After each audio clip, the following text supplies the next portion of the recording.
नमस्कार, स्वागत है आपका। मैं हूं आपके साथ सुमित झा और सबसे पहले राजधानी पटना से बड़ी खबर। शास्त्री नगर के जयप्रकाश नगर इलाके में चोरों ने इस साल की लूट की सबसे बड़ी वारदात को अंजाम दिया है। करीब 1 करोड़ की ज्वेलरी और 2 लाख नकद की चोरी हुई है। इनमें 1000 अमेरिकन डॉलर भी शामिल हैं। पीड़ित के घर उस वक्त लूट की वारदात हुई जब सभी लोग सो रहे थे। घर के लोगों के मुताबिक शातिरों ने घर में रखे करीब 1 करोड़ के हीरे, प्लैटिनम, सोने और चांदी के गहने समेत 2 लाख नकद पर हाथ साफ किया है। शातिरों ने घर में रखे कागजात भी नहीं छोड़े। कई घंटे बीत जाने के बाद भी पुलिस के हाथ खाली हैं। फिलहाल पुलिस सीसीटीवी फुटेज के आधार पर बदमाशों की तलाश में जुटी है।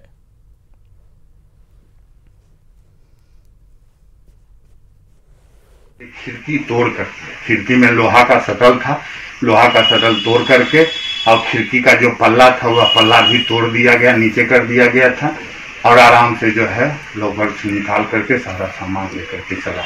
उसमें सोना हुआ है सर, गोल्ड और डायमंड हुआ है, प्लेटिनम हुआ है और डॉलर हुआ है सर, और कैश हुआ है 2 लाख रुपया कैश। पूरी कीमत क्या लगा सकते हैं सर? 1 से 1.5 करोड़ रुपया का अनुमान है।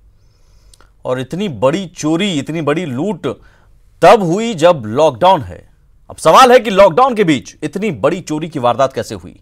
राजधानी पटना की पुलिस कहां थी? ये तमाम वो सवाल जिसके जवाब पटना पुलिस को देने होंगे। न्यूज़ 18 के सवाल पटना पुलिस से, लॉकडाउन के बीच इतनी बड़ी चोरी की वारदात कैसे? और राजधानी पटना की पुलिस कहां थी? क्या मुस्तैदी नहीं है? और वो भी लॉकडाउन में 20 घंटे बाद भी पुलिस के हाथ अब तक खाली क्यों हैं? आगे बढ़ते हैं। बिहार इस वक्त आफत की दोहरी मार झेल रहा है। एक तरफ बिहार कोरोना विस्फोटक हालात में पहुंच चुका है तो दूसरी तरफ बिहार के 9 जिले बाढ़ की चपेट में आ चुके हैं। 2 तस्वीरें आप अपनी टीवी स्क्रीन पर इस वक्त देख रहे हैं। पहली तस्वीर बिहार में बाढ़ के हालात की है, जिससे तकरीबन 3 लाख की आबादी हलकान है। मौसम विभाग ने अगले 22 जुलाई तक भारी बारिश की चेतावनी दी है। साथ ही बिजली गिरने की भी आशंका जताई है। मौसम विभाग ने 30 से अधिक जिलों में मध्यम से भारी बारिश के आसार जताए हैं। वहीं दूसरी तस्वीर भी कोरोना के हैं। कोरोना को लेकर जो विस्फोटक स्थिति बनती जा रही है, आज भी 1076 मामले सामने आए हैं। दूसरी तरफ बाढ़, वाल्मीकि नगर बराज के सभी 36 फाटक खोल दिए गए हैं। पश्चिम चंपारण जिला प्रशासन ने 24 घंटे अधिकारियों को मुस्तैद रहने का निर्देश दिया है। इधर आज भी कोरोना के 1076 नए मामले सामने आए हैं। 24 घंटे में 8 कोरोना मरीजों की मौत हो चुकी है। कोरोना मरीजों का कुल आंकड़ा अब 27,000 के पार जा चुका है। तो देश भर में कोरोना तेजी से फैल रहा है और यह आंकड़ा अब 11 लाख के पार पहुंच चुका है। यही हालात रहे तो हम संक्रमण के मामले में दुनिया में तीसरे से दूसरे स्थान पर भी पहुंच जाएंगे। आइए जान लेते हैं किस राज्य में कोरोना के कैसे हालात हैं।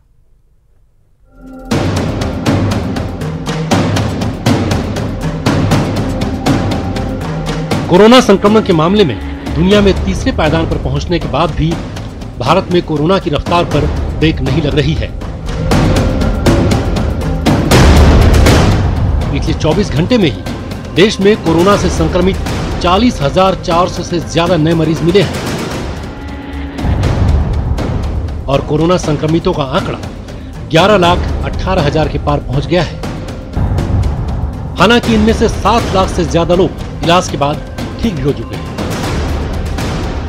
बात देश की राजधानी दिल्ली की करें तो दिल्ली में अब तक करीब 1,23,000 लोगों को कोरोना का संक्रमण हो चुका है। हालांकि राहत की बात यह है कि इनमें से 1,03,000 से ज्यादा लोग ठीक हो चुके हैं। बात महाराष्ट्र की करें तो महाराष्ट्र में 3,10,000 से ज्यादा लोग संक्रमण का शिकार हो चुके हैं, जबकि यहां 1,69,000 से ज्यादा मरीज ठीक हो चुके हैं। आइए अब यूपी, बिहार, एमपी और राजस्थान में कोरोना के क्या आंकड़े हैं ये आपको बता देते हैं।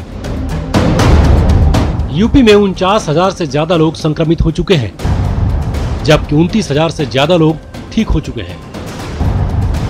वहीं बिहार में अब तक 26,000 से ज्यादा लोग कोरोना से संक्रमित हो चुके हैं, जबकि 16,000 से ज्यादा लोग इलाज के बाद स्वस्थ हो चुके हैं। एमपी में अब तक 22,000 से ज्यादा लोगों को कोरोना हो चुका है, जबकि इनमें से 15,000 से ज्यादा लोग स्वस्थ हो चुके हैं। राजस्थान की बात करें तो यहाँ करीब 29,000 से ज्यादा लोग संक्रमित हुए हैं। हालांकि इनमें से अब तक 21,000 से ज्यादा लोग ठीक भी हो चुके हैं। बता दें, देश में कोरोना की बढ़ती रफ्तार पर ब्रेक लगाने के लिए वैक्सीन पर भी तेजी से काम हो रहा है, जिसमें दिल्ली एम्स में वैक्सीन का ह्यूमन ट्रायल शुरू हो गया है।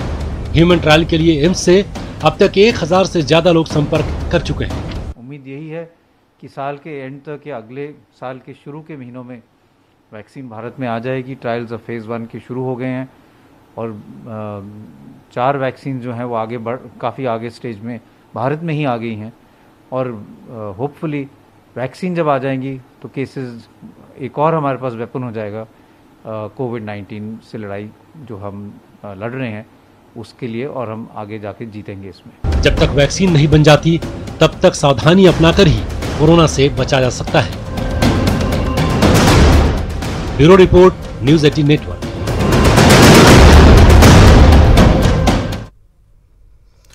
और बिहार के बड़े अस्पतालों में शुमार एनएमसीएच को वैसे तो डेडिकेटेड कोविड अस्पताल बना दिया गया है, लेकिन यहां के वार्ड में 2 दिनों से डेड बॉडी पड़ा है। उस मरीज का शव जो खुद कोरोना पॉजिटिव था। अस्पताल में भर्ती मरीज परेशान है तो बाहर परिजन खुद का जुगाड़ कर पनाह लिए हुए हैं। प्रदेश की राजधानी से आई इस बेहद शर्मनाक तस्वीर ने पूरे सिस्टम को कटघरे में खड़ा कर दिया है।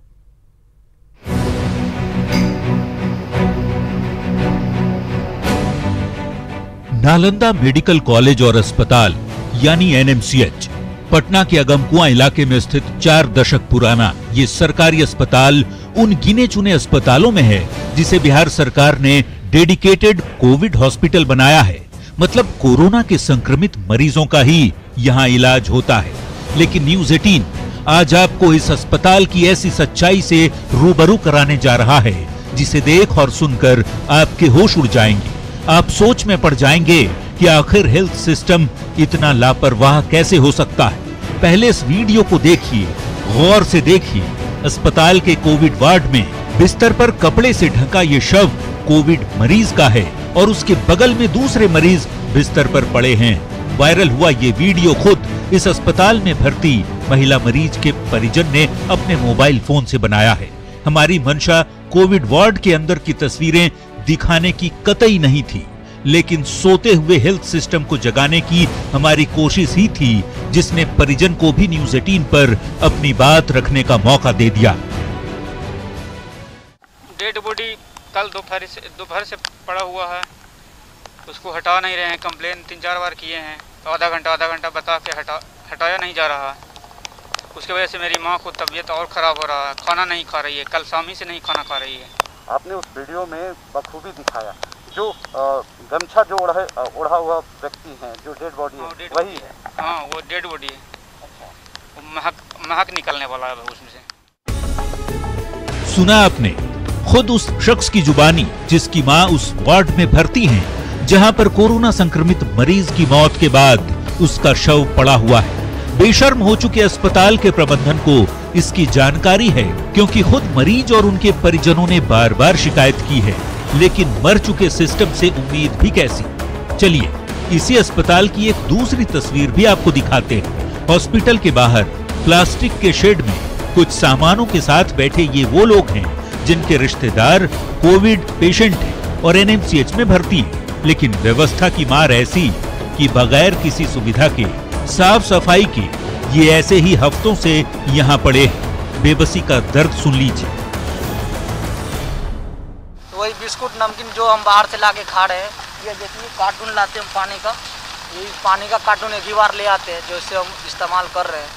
और पेशेंट का तो अभी तक कोई ट्रीटमेंट ही नहीं हुआ। कितने दिन से हैं आप? हम पिछले 19 दिन से हैं। आपके पेशेंट को क्या हुआ? मेरे पेशेंट को मतलब सांस लेने में प्रॉब्लम हो रही थी।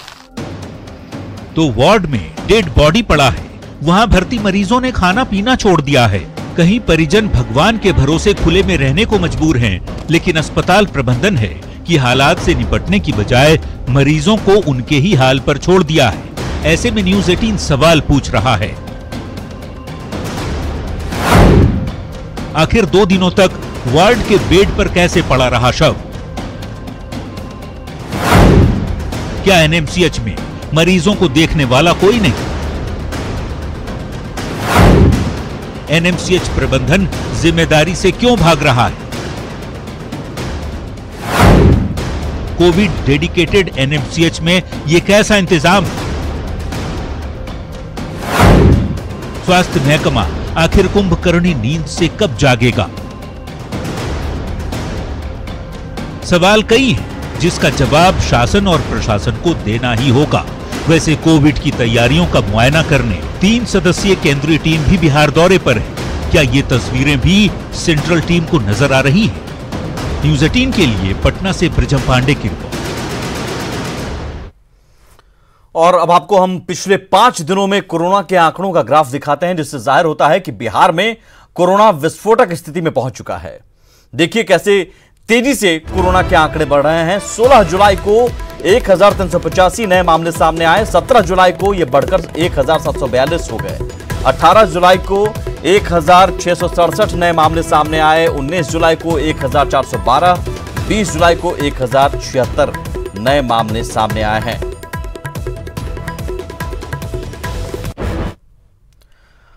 और कोरोना के साथ साथ बिहार पर बाढ़ की भी मार पड़ी है। इस वक्त एक बड़ी खबर आ रही है, वाल्मीकि बराज के सभी 36 फाटक खोले गए हैं। नेपाल की 2 नदियां लाल निशान के पार हो चुकी हैं और इस लिहाज से हाई अलर्ट पर जल संसाधन विभाग है। डीएम ने 24 घंटे मुस्तैद रहने का निर्देश दिया है।